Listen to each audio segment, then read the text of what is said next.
എടി അമ്മ ഇന്ന് എന്റെ കൂടെയാ കിടക്കുന്നത്, അതുകൊണ്ട് നീ വോയിസ് അയക്കണ്ട, ടൈപ്പ് ചെയ്ത് അയച്ചാ മതി. നീ ഫോണിൽ കളിക്കുവാണോടി? അല്ല. അടുക്കള വാതില് പൂട്ടിയായിരുന്നോ? ആ പൂട്ടിയായിരുന്നു.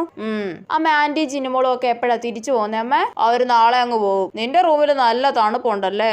അത്ര തണുപ്പൊന്നും ഇല്ല, കൊതുകും കുറവാ. അത് ഇന്ന് കൊതുക് ഇല്ലാത്തോണ്ടാ. ഞാൻ ഇനി മുതൽ ഇവിടെ കിടന്നാലോ? അയ്യടാ, അമ്മ അമ്മയുടെ റൂമിൽ തന്നെ കിടന്നാ മതി. ഇന്ന് ആന്റിയും ചിന്നുമോളും വന്നോണ്ടാ ഞാൻ ഇവിടെ കിടക്കാൻ സമ്മതിച്ചത്. ആഹാ, അത് കൊള്ളാലോ. അതന്നെ ഞാൻ കിടന്നാല്. നീ ഒറ്റയ്ക്കാവുമ്പോ നിനക്ക് ഫോണിലും കളിച്ച് തോന്നിയ സമയത്ത് കിടന്നുറങ്ങണം അല്ലേടി? ഇനി മുതൽ ഞാൻ ഇവിടെ നിന്റെ കൂടെ കിടന്നുറങ്ങത്തുള്ളൂ. ചേട്ടാ, ഇത് എന്തൊരു കഷ്ടമാ.